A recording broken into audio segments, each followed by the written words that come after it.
And now I'm going to have up my next guest, which is really exciting because he's joining us from Massachusetts as well. We get to have some local faces. Good to see you. So this is Larry Kahn, who is the partner and managing director of Beechwood Capital. Larry, thanks so much for joining us today. Yeah, glad to be Tell here. us, what does Beechwood do? Sure. So we're an early stage investment group focused on branded consumer products, and we look to invest in the Series A and Series B rounds, across a few consumer products categories. Food and beverage being, we're extremely active, as well as beauty and specialty retail. I think what's a little bit different about us is, the stage where we invest, which is, typically between the angels, a typical angel investor and the lower middle market funds, and so we're able to invest in a stage that's really impactful on these companies. And our background, which is a little bit different, is as former operators, not necessarily traditional finance guys. So I think that combination of our experience and the stage, we feel is an amazing place to be, but also a really important part for these entrepreneurs as they try to build their business. And so we act less like a financial investor and as much like an operational partner as you can, and just try to partner with entrepreneurs to try to have them realize their vision through the process. Now, we heard a little bit while I was chatting with Megan about, just partner with good people. Yeah. And how do you figure out who's the right fit for you as a brand? How do you kind of vet the people part of the folks you invest in, and what's your advice to brands on how they should be vetting you to make sure you guys are the right fit? Yeah, it's a great question. I mean, I think that's something that's kind of evolved, over time, that you understand that the fit maybe is the most important thing, and it is a two-way street. And I think that's good advice for any entrepreneur. I mean, I think you have to think about whether or not you have that common view of where the business is going to go over time. And because there's a lot of ways you can take the business, whether that's, directions on distribution, whether that's, what's a comfortable exit for the founders, what that timeline looks like. All those things you got to kind of hash out in the beginning of the relationship, just like any relationship a little bit. Where do you see it going? And I think we try to do that, and we try to find that common ground between us so that we can help each other along the journey.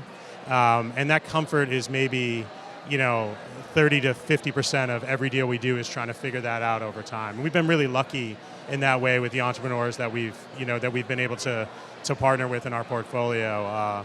But I think it's the most important thing, and we talk about that. I think that the question that we always ask is, what is success to you when we meet an entrepreneur? And we want to understand what that really looks like for them, and if that's kind of a fit for how we think about the business, so we can support them along that journey.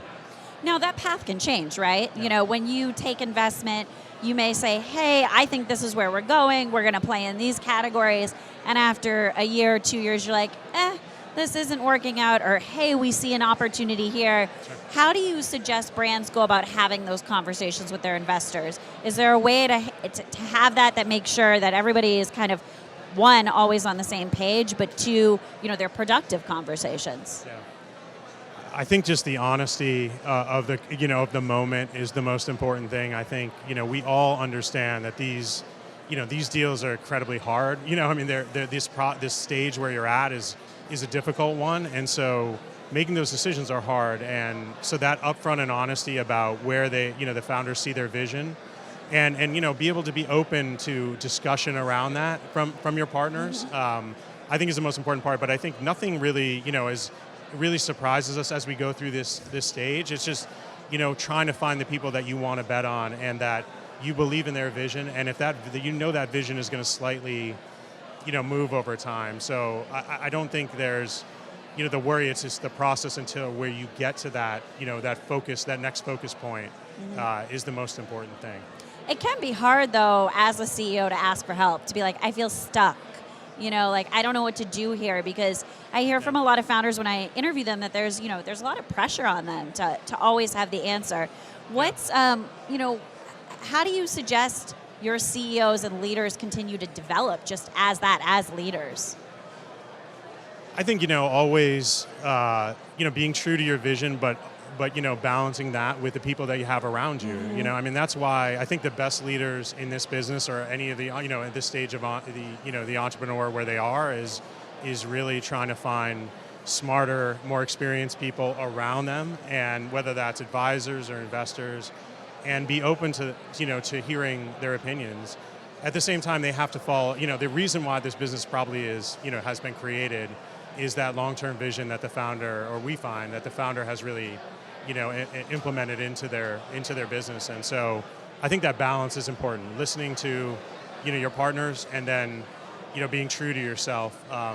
The best leaders that we're involved with are smart, focused. They have vision, but they're also humble. In a way to hear. Maybe there's a better way to do something, and then they'll balance that against what they think is right. And we'll try to support with data and with our experience to help them along the way. And I guess I forgot to ask, what are some of your portfolio companies? Who are some of these leaders you're working with? Yeah, and I think we've been very lucky. I don't throughout your NOSH and the presentations that you've had almost, I think, everyone in our portfolio up there. But it's a good sign. On the food and beverage side, Bonza, Once Upon a Farm, Foodsters, Urban Remedy are a few. We also invest in the beauty side. We actually had some really good news today in the portfolio. It was announced just a couple hours ago that our beauty brand Tatcha has sold to Unilever. And was some news again outside. Sorry, the food and beverage realm. Congratulations! And they were just fantastic founders and Unilever's been making some amazing additions to their portfolio recently. Well, and I think they got an amazing brand. I think there's so much more to go. Again, I'm sorry, off topic a little bit. No. Edible beauty's hot. Who knows? Maybe they'll go there sometime. Yeah, but just very lucky to work with of those brands that I mentioned. Just amazing founders. Brands that have not only built, products, but built platforms. Yeah. And I think that's really what we look for, and have disrupted large categories. And if you want to, we can discuss that. But I think that's a part of, that vision is how, do you take one product, make it a platform, and really disrupt large marketplaces. And the guys that we've been lucky enough to partner with have been able to do a lot of that. So. And speaking about exits, though, of some of your portfolio companies, what do you as an advisor and an investor do when your company is ready to sell? How do you help them with that process? I think that, the most important thing, and because there's a lot of, when you get to that point, there's a lot of maybe conflicting thought processes of what's right and what's not. I think that what we try to do, and this is coming from our own exit earlier, and in my former business, that's just kind of we were involved in my family's business, which is called the Homes Group, which is Crock-Pot was the brand, and we were lucky enough to get to that point. I think my learning from that was try to do what's best for the business. If you do what's best for the business as an investor, you're pretty much going to win. And I think if it's best for the business to take a larger partner, that's going to help them to get to the next level. Or if they've taken that, that path where, it's the right time to sell, I think what's best for the business is going to be that path. So we try to take that approach, listen to our founders. We give them advice in terms of how maybe to structure a process, since we've been through it a few times. And also, try to, present the right type of package to, what they want, and also give them the same advice that we talked about when we invested. Do you have the fit? Do you have the common view for your partner if it's a private equity partner? I think if you kind of stay true to that same simple vision, you can get to the right place. And how do you I assume you're also helping them tell their story to the folks that might be acquiring them as well, and, Sure. and how it's more than just a brand, because that is why these larger companies are looking to smaller brands, because it's not just the product, it's also who the founder is and what they're achieving and their mission and their values. Yeah.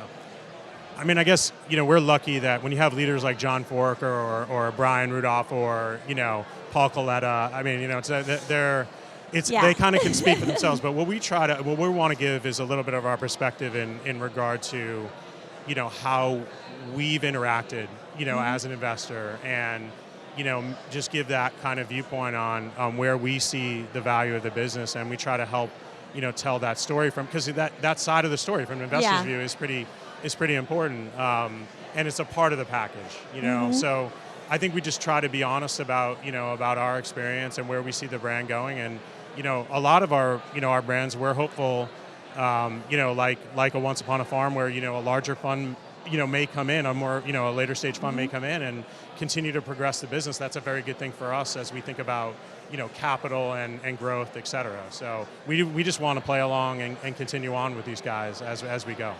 Well, thank you so much for chatting with me today. I really appreciate it.